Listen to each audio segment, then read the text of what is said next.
আসসালামু আলাইকুম, welcome to Fatima kitchen. আজকে আপনাদের সাথে শেয়ার করব হেলদি একটা সালাদ রেসিপি রমজানের জন্য। তো এখানে আমি ক্যানের যে ছোলাটা সেটা নিয়েছি, সেটার পানিটা ফেলে দিয়েছি, দিয়ে এখন ছোলাটা বাটির মধ্যে আমি ঢেলে নিতেছি। এখানের মধ্যে আমি শসা দিয়ে দিয়েছি, এখানে তারপরে টমেটো কুচি দিয়ে দিলাম, এরপরে আদা কুচি দিয়েছি, ধনিয়া পাতা,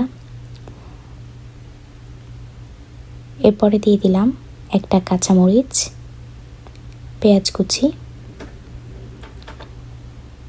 এখানে আমি সিদ্ধ আলু একটা দিয়ে দিয়েছি। এখানের মধ্যে অল্প একটু আমি বিট লবণ ইউজ করেছি আর একটু চটপটির মশলা ইউজ করেছি, 1/2 টেবিল চামচের মতো চটপটির মশলা, গোলমরিচ 1/2 টেবিল চামচ, লবণ সামান্য একটু দিয়েছি, আর একটা স্লাইস লেবু দিয়ে দিয়েছি। এখন ভালো করে এগুলোকে মিক্স করে নিব। আপনারা চাইলে এখানে অলিভ অয়েল তেলটা ইউজ করতে পারেন বা সরিষার তেল। তো কেমন লাগলো রেসিপিটি অবশ্যই কমেন্ট করে জানাবেন। আল্লাহ হাফেজ।